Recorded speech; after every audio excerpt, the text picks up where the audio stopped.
Homabay residents have disowned Gladys Wanga, their governor, for being in ODM, as they say they are in UDA dam. Welcome to Kenya Lens Media. We will bring you news updates as they break, and kindly, if you are new here, consider subscribing.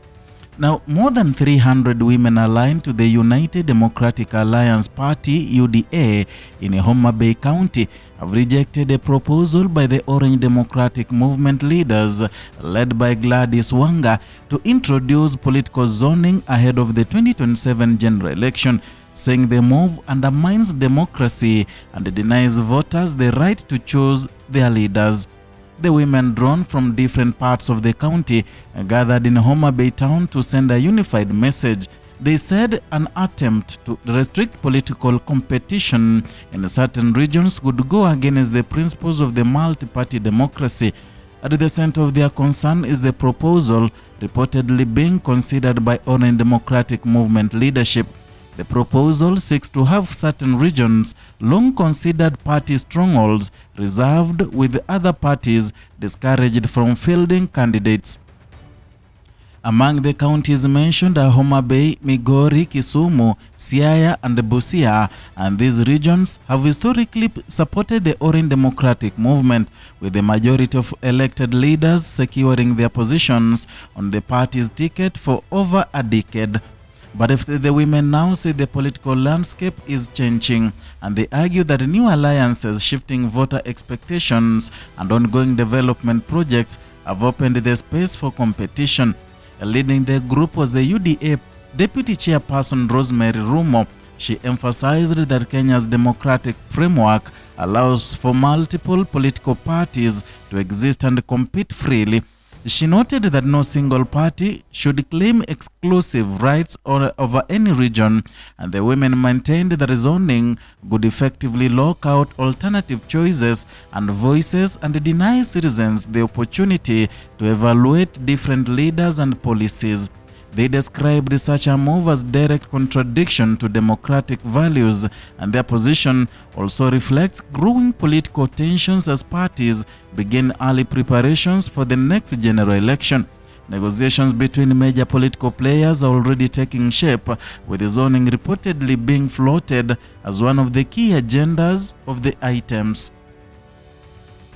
For the women in Homabay, however, the issue is not just political, it is personal. They say they have witnessed tangible changes in their communities under the current administration.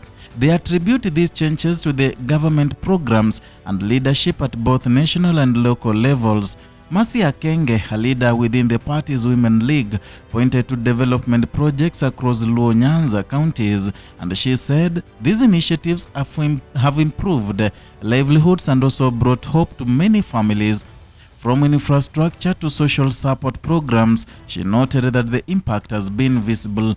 The women also voiced strong support for the Interior Principal Secretary Raymond Omolo, and they credited him with spearheading programs focused on women empowerment, youth development, and also support for vulnerable groups.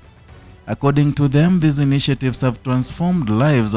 They spoke of widows finding new opportunities. They spoke of youth gaining access to support programs. They spoke of communities beginning to seek change. And for them, these are not abstract policies. They are real outcomes that have touched their real lives.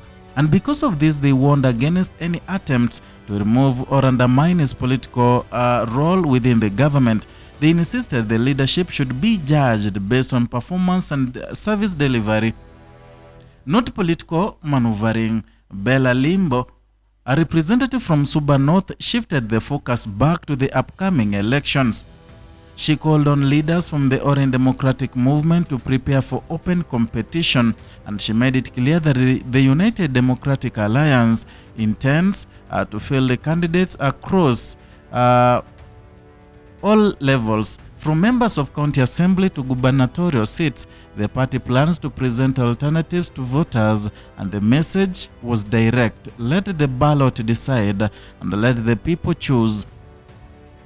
Lilian Gogo, representing Kabondo Kaspul, added another dimension to the discussion. She suggested that the push for zoning could be a sign of a political uncertainty, and she argued that the strong leadership should not fear competition.